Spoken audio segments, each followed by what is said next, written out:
Y a-t-il un secret pour se faire respecter?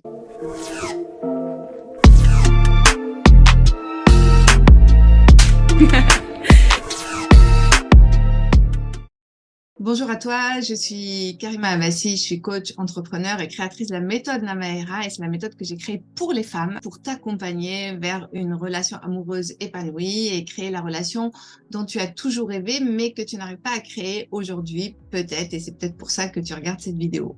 Alors, si tu veux me rencontrer, en parler ou en parler avec un membre de l'équipe, je t'invite à prendre un rendez-vous avec un lien qui est juste sous la vidéo. C'est offert, sans engagement, bien évidemment. Et ça va être vraiment un moment important pour toi parce que ça va être le moment où on va pouvoir poser les choses, t'apporter de la lumière et te permettre de comprendre déjà pourquoi peut-être tu répètes toujours les mêmes schémas. Et si on peut aussi, c'est te donner un plan d'action, bien évidemment, si on voit que tu corresponds aux femmes qu'on peut aider. Et puis, pense à t'abonner, à liker, partager, laisser des commentaires. Aujourd'hui, je surfais un peu sur YouTube et je tombe sur cette vidéo, le secret pour se faire respecter de Yann Piet. Alors, Yann Piet, si vous ne connaissez pas encore, alors je vais lui faire de la pub en même temps. Mais en même temps, c'est OK parce que j'aime beaucoup et c'est quelqu'un, je ne le connais pas personnellement, j'ai un peu écouté déjà ce qu'il fait, j'aime bien sa philosophie et sa posture, donc c'est en tout respect que je vais aujourd'hui commenter sa vidéo évidemment où j'ai beaucoup à dire. J'avoue que là, je ne suis pas du tout, on va dire, en accord avec lui sur la manière dont il présente les choses. C'est ce pourquoi je fais cette vidéo, parce que je trouve que c'est même dangereux presque la manière dont il présente cette question-là. Bien que par ailleurs, je trouve voilà, que c'est quelqu'un qui a plutôt une certaine intelligence des relations et qui donne de très bons conseils. Donc, je vais commencer par vous faire écouter un bout déjà de la vidéo. Vous parlez de respect et à la fois de rareté. La rareté, c'est un principe qui est très important pour influencer les gens. Et le respect, c'est une chose qu'on cherche tous. On a envie de se faire respecter. Et vous allez voir en fait comment les deux sont liés. Alors, comment ça fonctionne? Donc, le début de la vidéo, ça démarre très fort. Yann Piet associe la question du respect à la question de la rareté. Et c'est là où déjà, moi, je suis complètement interpellée. Pour moi, en fait, je trouve ça étonnant d'associer les deux. En fait, le respect, qu'est-ce que c'est? C'est donner de la considération à l'autre. Et par conséquent, c'est d'agir envers lui de façon positive et constructive, comme si il s'agissait de moi. C'est-à-dire, je vais agir pour lui comme si je faisais pour moi. Ça veut dire quoi? Ça veut dire que quand je respecte quelqu'un, je donne de l'importance à mes actes et j'agis de manière à ne pas offenser, blesser, faire du mal à l'autre ou le mettre mal à l'aise. Et la rareté, quelque chose qui est rare, certes, c'est quelque chose à qui on donne de la valeur. Ça fait référence à une question de quantité, plus de considération ou une quantité économique. Et quand je donne de la valeur à quelque chose, ça veut dire aussi que derrière, il y a aussi une stratégie. En marketing, c'est très utilisé. Si un objet est rare, donc on va lui donner de la valeur, une valeur économique, et cette valeur est censée le rendre désirable, et ça veut dire que des personnes vont vouloir l'acquérir parce que cette chose-là, elle a de la valeur. Hein. Si on parle des antiquités, par exemple, les antiquités, c'est rare, donc ça a de la valeur, et ceux qui sont passionnés par les antiquités vont vouloir obtenir cet objet-là parce qu'ils font des collections ou je ne sais quoi. Respecter quelque chose qui a de la valeur, pour moi, ça ne fonctionne pas ensemble. Parce qu'on peut très bien considérer que quelqu'un est rare. Si on ramène ça à une personne, quelqu'un est rare, mais pour autant, est-ce qu'il a de la valeur à nos yeux? Tout est relatif. On peut très bien trouver quelqu'un rare, mais pour autant ne pas le respecter. Hein, ça n'a rien à voir. Si je prends un exemple, on va dire très facile, un président de la République, c'est quelqu'un qui est plutôt rare pour un citoyen lambda, on ne peut pas l'atteindre. Il se met dans une position de rareté. Pour autant, est-ce que tous les citoyens respectent le président et ont envie de le rencontrer? Non, pas du tout. Ça n'a rien à voir, en fait, hein. Alors, on continue. On a envie de se faire respecter. Et vous allez voir en fait comment les deux sont liés. Alors, comment ça fonctionne? Pourquoi quelque chose qui est en abondance, donc l'opposé de la rareté, on a tendance à perdre du respect pour cette chose? Je vais vous illustrer avec un exemple très simple qui m'a été rapporté par une de mes amies. Alors, oui, l'opposé de la rareté est l'abondance, mais est-ce que l'abondance, quand quelque chose est en abondance, c'est quelque chose qu'on ne respecte pas? Ben non, en fait, je vois pas du tout où est le rapport entre les deux, bien au contraire. Quand une nature est abondante, au contraire, on aime que la nature soit abondante. On aime que l'eau soit abondante dans les fleuves. Là, vous voyez, moi, j'habite au bord de la Loire. J'ai vu tout cet été l'eau qui diminuait à cause de la sécheresse. Pour autant, j'ai été respectueuse et toutes les personnes qui habitent en bord de Loire ont été respectueuses de la Loire et on attendait que l'eau soit en abondance, justement, parce que c'est sa nature d'être en abondance, parce que parfois c'est contre nature de ne pas être dans l'abondance. Donc, je ne vois pas du tout le lien entre les deux, parce que c'est même dangereux. Qu'est-ce que ça veut dire? Il y a confusion, en fait, là. Il peut y avoir confusion dans votre esprit. Quand on cherche l'abondance dans sa vie, justement, on a envie d'avoir encore plus de bonheur, encore plus d'argent, encore plus de relations, encore plus d'amour. Et bien au contraire, quand ça devient rare dans nos vies, on n'est pas bien, on est malheureux. Donc, je ne vois pas le rapport entre les deux. Quand il prend cet exemple de son ami, donc il prend l'exemple d'une amie qui contacte un influenceur ou je ne sais qui, donc elle l'admirait beaucoup, et puis finalement elle constate que cette personne lui répond tout de suite, et donc il explique que son ami, finalement, n'a plus de considération pour cet homme-là. C'est encore autre chose. Là, je trouve que c'est presque malsain, parce que si vraiment, en fait, finalement, si cette personne l'intéressait vraiment, au contraire, elle aurait été heureuse que cet homme soit disponible pour elle, parce que quand tu te fais rare, c'est pas parce que tu vas te faire rare que tu vas susciter de l'amour chez l'autre et que l'autre va avoir envie de venir vers toi, d'être avec toi, de partager des moments avec toi. Donc, si tu te fais rare, bien au contraire, ça peut être lassant, fatigant pour l'autre. Voilà, quand tu es dans une relation que la personne en face n'est jamais disponible, bah, tu n'as pas envie de continuer, en fait. Tu as l'impression de perdre tout simplement ton temps. En fait, moi, ça me dit quoi? Ça me dit que cette personne dont il parle, finalement, n'était pas tellement intéressée par cet homme-là. En fait, ce qui l'intéressait, c'est plus ce qu'il représentait. Il est connu, c'est une star, donc il doit être super occupé, etc. Donc, elle a projeté une valeur dans cet homme par rapport à ce qu'il représentait, par rapport à son image, mais en fait, elle ne s'intéressait pas à qui il était, donc elle s'est désintéressée parce que cet homme était disponible, donc ça veut dire tout simplement qu'elle n'était pas du tout intéressée en réalité. En fait, c'est là où je ne suis pas du tout Yann Pia, je trouve que ça n'a rien à voir en fait. M'a-t-elle dit, c'est qu'elle a perdu, en constatant cela, de l'admiration pour cette personne. Pourquoi?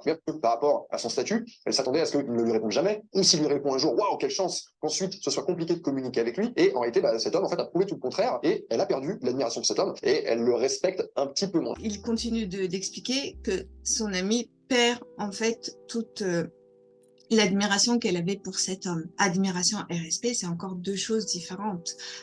Quand tu admires quelqu'un, tu te mets un peu en position, on va dire, en dessous. Hein, tu l'idéalises, tu le sublimes. C'est quelque chose que tu vas avoir envie de convoiter ou à qui tu as envie de ressembler. Mais pour autant, est-ce que l'admiration et le respect sont la même chose? Non. Tu admires quelqu'un parce que tu lui attribues des compétences, parce que tu lui attribues une valeur. Mais pour autant, est-ce que tu le respectes? Non. Quand tu perds de l'admiration, tu perds du respect.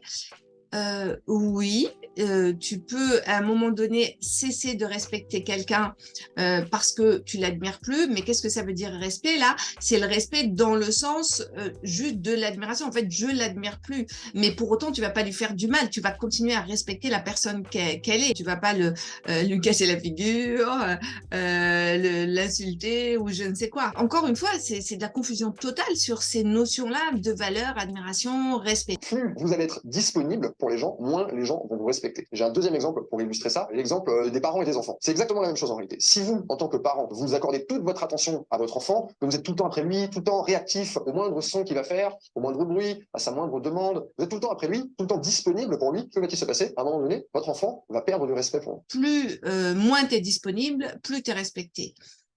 D'où ça sort ça? En réalité, c'est une stratégie marketing peut-être, mais ce n'est pas du tout le reflet de la réalité. Il prend l'exemple des enfants. Il dit plus vous êtes disponible pour vos enfants, plus les enfants vont considérer que vous n'avez pas de valeur et qu'ils sont plus importants que vous. Alors, moi, je trouve que cette notion de comparaison du temps disponible pour les enfants, c'est encore autre chose. Là, on parle de limites et de cadre. Évidemment, des enfants, ils ont besoin d'un cadre. Maintenant, être disponible pour ces enfants, moi, c'est primordial. Sauf que dans quel cadre on le fait? C'est simplement, évidemment, si tu es occupé au téléphone et que ton gosse arrive et qu'il te demande d'arrêter de parler au téléphone parce qu'il s'estime prioritaire, non, là, il te respecte pas, il respecte pas ton temps, bien évidemment. Donc, à toi de lui apprendre que non, là tu es au téléphone. Quand tu auras terminé, tu vas être disponible pour lui. Là, c'est une question de limite. C'est la capacité de dire non, de dire stop. C'est pas parce que tu vas poser un cadre que tu vas devenir rare. Ça n'a rien à voir.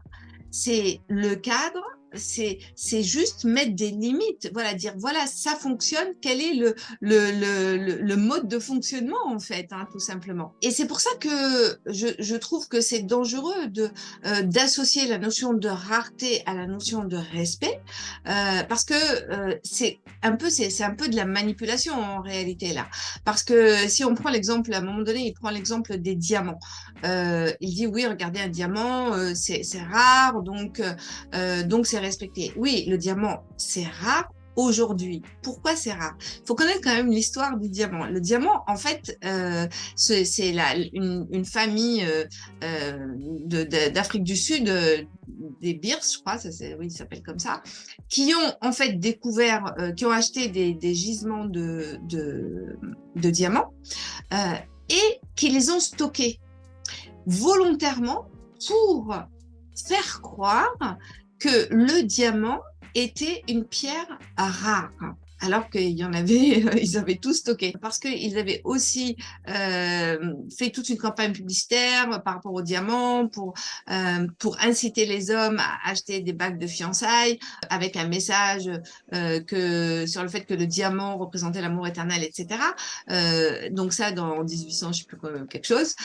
Donc c'est une stratégie commerciale qui a été faite par cette société-là. Donc on a rendu le diamant rare pour lui donner une valeur économique, pour le vendre plus cher. Voilà, tout simplement. Donc, se rendre rare pour se faire respecter est une fausse route. Parce que tu peux très bien te rendre rare, pour autant tu ne seras pas respecté. Parce que si en face, tu as quelqu'un qui est sincère et qui cherche réellement ta présence, tu vas le saouler en fait. Il va vite se lasser et il va partir. Par contre, tu peux être occupé pour de vrai, d'accord?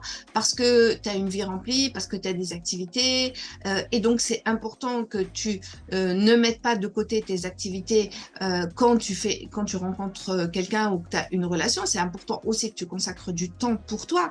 Et donc, bien évidemment, le temps, par conséquent, que tu vas consacrer avec ton compagnon va avoir de la valeur parce que tu vas vraiment en profiter, toi, lui, tous les deux, parce que vous savez que ce temps-là est précieux et donc vous allez le vivre intensément et vous allez le mettre à profit. Mais le contraire est faux, hein. Donc si t'es pas occupé, que tu fais rien de ta vie et que tu fais semblant que tu es occupé pour te donner de la valeur, tu fais fausse route en fait. Pour finir, on va écouter encore un petit peu là.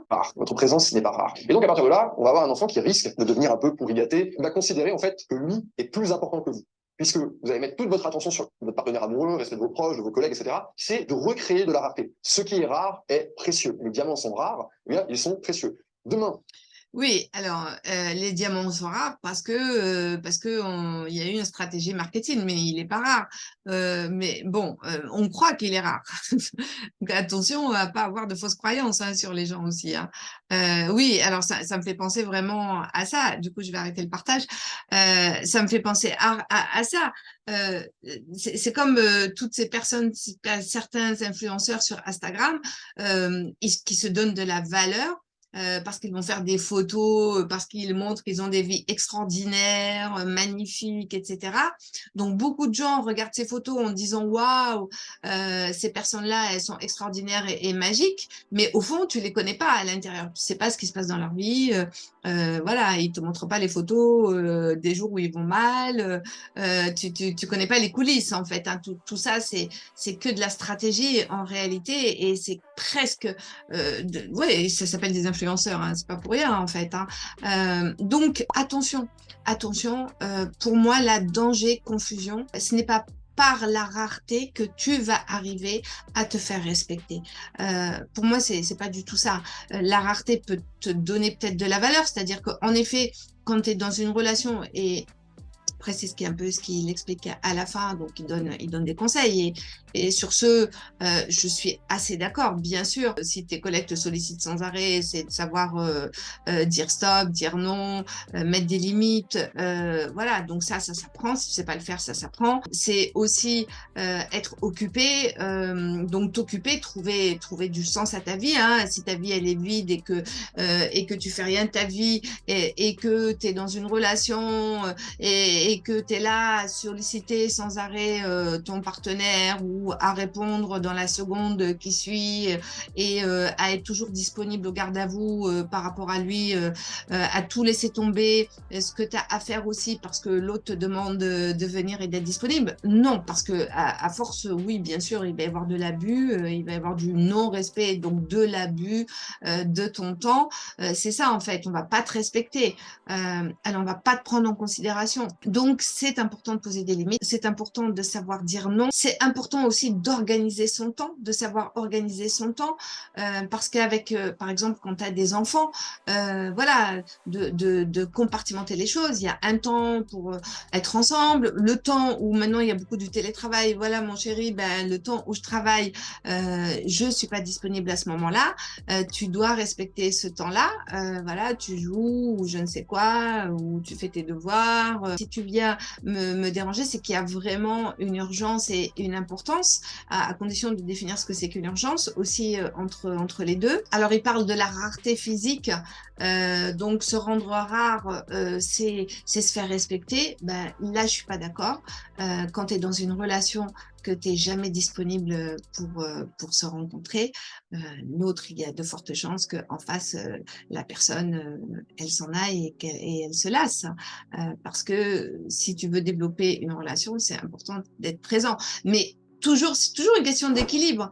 Si t'es toujours, tu dis toujours oui, tu es au garde à vous parce que l'autre t'appelle à minuit, tu laisses tout tomber, tu te réveilles parce que l'autre, voilà, t'es avec des amis, l'autre t'appelle en disant viens maintenant, tu y vas. Oui, là non, c'est pas écologique pour toi et c'est pas écologique pour le devenir de la relation parce que en effet, il y a de fortes chances que là il y ait de l'abus et du non-respect et que ça n'évolue pas et qu'à un moment donné surtout tu t'épuises parce que en contrepartie tu vas peut-être attendre des choses que tu ne vas pas obtenir, donc forcément tu vas t'épuiser de toujours donner et trop donner par rapport à ça et notamment ton temps. Pour conclure, la rareté pour inciter le respect, non, je ne suis pas d'accord. La rareté, pour moi, ça amène plus la notion de valeur. Mais encore une fois, la valeur, c'est pas parce que tu as de la valeur ou que tu donnes de la valeur à quelque chose que tu vas respecter cette chose. Une valeur, tu peux avoir de la considération. Avoir de la valeur, c'est te rendre désirable. Être désirable ne veut pas dire que tu seras respecté forcément à long terme. Le respect dans une relation, que ce soit avec un partenaire, en famille, avec des collègues, c'est très lié à ta capacité à toi de respecter tes limites à toi, c'est-à-dire jusqu'où tu es capable de dire oui, de dire non, comment tu organises ton temps, comment tu réponds aux sollicitations, quel cadre tu poses, comment tu te respectes toi, tes besoins, et que tu ne fais pas des choses qui vont à l'encontre de toi-même et qui te mettent mal à l'aise, inconfortable et qui te mettent dans des situations qui sont difficiles pour toi. Par contre, on peut évidemment travailler sa valeur, ça c'est important. Le fait d'avoir de la valeur, de te connecter à ta valeur personnelle, bah, tout simplement, bah, ça veut dire que tu as une estime de toi qui est importante, ça veut dire que tu vas pas te faire écraser, tu vas pas accepter n'importe quoi de l'autre, et donc par conséquent, tu vas te faire respecter. On va dire, dans le fond, on est un peu d'accord. En revanche, dans la forme, pas du tout. La rareté, c'est le contraire de l'abondance. L'abondance, c'est le contraire de la rareté. Au contraire, moi, je prône pour l'abondance. L'abondance dans la vie, c'est quelque chose qui est beau. Donc, voilà, on ne peut pas tout mélanger, en fait, les concepts, ces concepts-là par rapport à la relation. Donc, j'espère que ça vous aura éclairé sur le secret du respect pour avoir du respect. Encore une fois, hein, c'est ce que j'ai dit déjà. Pour moi, le secret pour avoir du respect, c'est surtout pas d'attendre du respect des autres. C'est surtout d'œuvrer pour vraiment se respecter déjà soi, connaître ses limites, connaître ses besoins, apprendre à poser un cadre, dire non, dire stop. Ça, c'est le secret, en fait, pour se faire respecter. Parce que si toi, tu te respectes, les autres te respecteront. Et si quelqu'un, malgré tout ça, a envers toi une situation, un comportement qui n'est pas respectueux, bah d'abord communique avec cette personne, dis-lui, hein, voilà, dis-lui ce que tu ressens et pourquoi tu le ressens. Et si cette personne ne rectifie toujours pas, eh bien, bah, tu comprends que là, bah, y a rien à faire, hein, donc tu peux pas changer les autres. Donc là, ça lui appartient, il sait pas faire autrement, bah, tu le laisses et tu changes de trottoir et tu passes ton chemin. Voilà, c'est à un moment donné, il faut aussi couper, savoir dire stop. Dire stop, c'est aussi couper, changer d'environnement et abandonner les personnes qui ne te montrent pas de respect, surtout dans une relation. Voilà, donc j'en ai fini. Si cette question de respect, de limite, c'est quelque chose qui est un sujet important pour toi et que aujourd'hui c'est un problème, donc je t'invite à prendre rendez-vous avec nous grâce au lien qui est sous la vidéo. Viens à notre rencontre, on en parle. Aujourd'hui c'est ton jour de chance peut-être et que tu peux transformer le plomb en or. Alors viens à notre rencontre, ose, n'aie pas peur et ça va bien se passer, je t'assure. Ça va bien se passer. Et puis, pense à t'abonner, pense à liker, pense à partager, à nous laisser un commentaire. Et puis, merci à Yann Pia. Donc, je vous dis à très vite sur une prochaine vidéo.